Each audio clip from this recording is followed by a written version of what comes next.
इससे आप गौर से देखिए, ये बाबरी मस्जिद है। इस मस्जिद का फैसला 9 नवंबर 2019 को आया था। तो इस देश के तमाम लोगों ने ये बात सोच लिया था कि अब देश के अंदर मंदिर और मस्जिद की लड़ाई ख़त्म हो जाएगी। बाबरी मस्जिद का जब फैसला आया था तो वह मंदिर के पक्ष में गया था और मस्जिद के पक्ष के लोगों ने कहीं पर विरोध प्रदर्शन नहीं किया था। इसलिए नहीं किया था कि अब देश से मंदिर मस्जिद का मुद्दा ख़त्म हो जाएगा। लेकिन ख़त्म होने का नाम क्या लिया जाए, हर दिन मंदिर मस्जिद का मुद्दा उठ रहा है। और इस गौर से भी देखिए, ये बनारस का ज्ञानयापी मस्जिद है और इस मस्जिद पर मंदिर के लोग दावा कर रहे हैं कि इसमें शिवलिंग है। और ये इस वीडियो को भी देखिए, मस्जिद का अंदर का वीडियो है जहां पर लोग नमाज पढ़ने से पहले अज़ू करते हैं।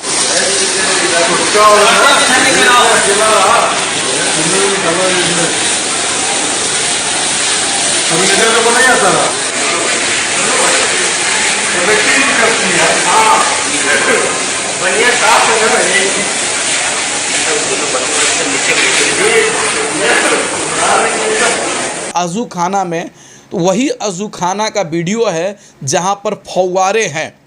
फव्वारे से जो पानी निकलता है तो उसको बताया जा रहा है कि ये शिवलिंग है। आप जाइए, देश के कहीं भी मस्जिद में चले जाइए, जहाँ पर भी अज़ू खाना होगा वहाँ पर फव्वारे मिल जाएंगे। एग्ज़ाम्पल के लिए आप जामा मस्जिद जाएंगे, वहाँ मिल जाएंगे। अगर उससे भी नहीं होगा तो आप चले आइए राष्ट्रपति भवन के पास, वहाँ पर भी फव्वारे मिल जाएंगे जहाँ पर शिवलिंग के तरह आपको दिखेंगे। तो इसका मतलब क्या हुआ कि देश के तमाम हिस्से में जहाँ जहाँ फव्वारे हैं वह शिवलिंग है। देखिए, देश के अंदर कुछ नफरती लोग हैं जो नफ़रत फैलाना चाहते हैं और देश के मुद्दे से भटकाना चाहते हैं।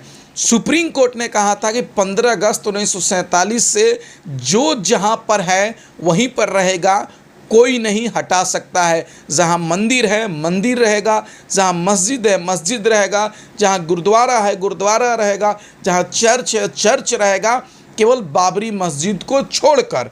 तो बाबरी मस्जिद के पक्ष वालों ने तो छोड़ दिया, तो अब ज्ञानवापी मस्जिद, कुतुब मीनार, ताजमहल, मथुरा, आगरा, ये सब क्या ड्रामा चल रहा है।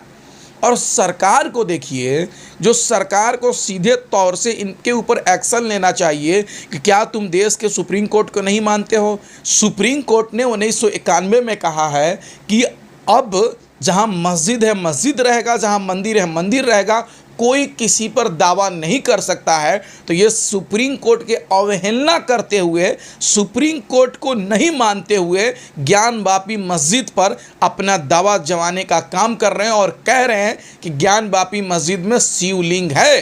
देखिए, देश के अंदर महंगाई, जीडीपी, बेरोजगारी लगातार बढ़ रही है, लेकिन सरकार हिंदू मुसलमान के सिवाय कुछ नहीं दिख रहा है। अगर आपको छोटा सा एग्जाम्पल चाहिए ना भाई साहब, तो श्रीलंका को देख लीजिए। इसी श्रीलंका में अल्पसंख्यक समाज को खुली में नमाज पढ़ने नहीं दिया जा रहा था। यह क्या हो रहा है कि श्रीलंका के लोग भी धर्म के अफीम चाट लिए थे कि उस प्रधानमंत्री को देश छोड़कर भागना पड़ गया।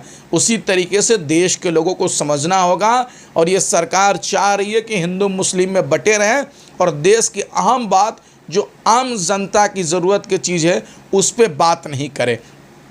तीसरी बात, इस वीडियो में आप देखेंगे तो आपको पता चल जाएगा कि अज़ू खाना है और अज़ू बनाते हैं लोग, और नमाज़ पढ़ने से पहले जो साफ सुथरा पैर हाथ मुंह कुल्ला करके नमाज़ पढ़ने जाते हैं, वह खाना है वज़ू खाना। और उस पर दावा किया जा रहा है कि इसमें शिवलिंग है। और दलाल पत्रकारों को दलाली इतनी बढ़ गई है, इतनी सस्ती नशा करते हैं ये लोग कि 4 फीट का लिंग दोपहर में 12 फीट का हो जाता है और शाम को 12 फीट का हो जाता है। इतनी सस्ती नशा मत करो पत्रकार, लोकतंत्र के चौथे स्तंभ हो। तुम्हारी जिम्मेदारी है कि समाज में अच्छी चीज़ों को और सही चीज़ को दिखाने का, यह नहीं कि सरकार की दलाली करके गलत सही चीज़ों को दिखाने का।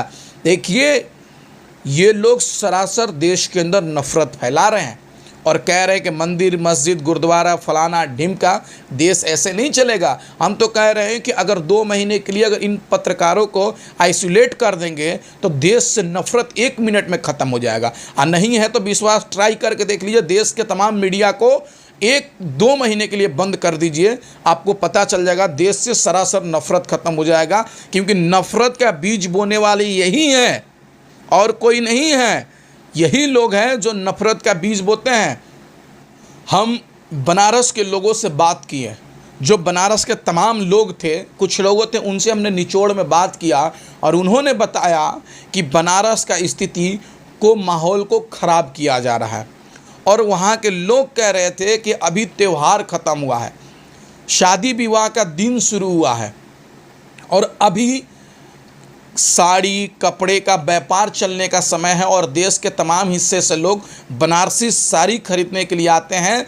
लेकिन जिस तरीके से बनारस का डरावना स्थिति पैदा कर दिया गया है मीडिया वालों के द्वारा, उस डर के कारण व्यापारी नहीं आ रहे हैं और हमारा व्यापार चौपट हो रहा है।